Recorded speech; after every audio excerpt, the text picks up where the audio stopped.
మాళవిక మోహన్ గారు ఇప్పుడు కొత్తగా యాక్ట్ చేస్తున్న మూవీ రాజాసాబ్.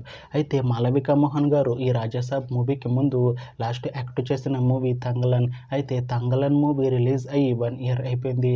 అయితే తంగలన్ మూవీతో మాళవిక మోహన్ గారికి ఒక మంచి హిట్ వచ్చింది.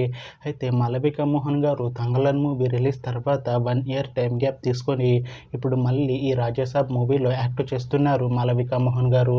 చూడాలి మాళవిక మోహన్ గారికి ఈ రాజాసాబ్ మూవీతో కూడా ఒక మంచి హిట్ వస్తుందా లేదా అనేది మనం ఈ రాజాసాబ్ మూవీ రిలీజ్ అయ్యాక చూడాలి. అయితే రాజాసాబ్ మూవీ టీం ఈ మధ్య ఒక చిన్న టీజర్ని విడుదల చేసింది. అయితే దానికి మంచి రెస్పాన్స్ వచ్చింది. అయితే రాజాసాబ్ మూవీ టీం ప్రస్తుతం షూటింగ్లో బిజీగా ఉన్నారు. అయితే ఈ Rajasaab movie shooting already 80% complete అయిపోయింది అని అంటున్నారు మూవీ టీం. అయితే ఈ రాజాసాబ్ మూవీ టీం మాత్రం చాలా కాన్ఫిడెంట్గా ఉన్నారు. ఈ రాజాసాబ్ మూవీ మంచి హర్రర్ కామెడీ ఎంటర్టైన్మెంట్ హిట్ అవుతుంది అంటున్నారు మూవీ టీం. అయితే ఈ రాజాసాబ్ మూవీని ఈ డిసెంబర్లో రిలీజ్ చేస్తాము అంటున్నారు మూవీ టీం. చూడాలి రాజాసాబ్ మూవీ రిలీజ్ అయ్యాక మంచి హిట్ అవుతుందా లేదా అనేది మనం ఈ రాజాసాబ్ మూవీ రిలీజ్ అయ్యాక చూడాలి. Thanks for watching this video friends. మీకు ఈ వీడియో నచ్చితే ఈ వీడియోని లైక్ చేయండి. ఇంకా ఇలాంటి మూవీ అప్డేట్స్ కోసం ఈ ఛానల్ని సబ్స్క్రైబ్ చేసుకోండి.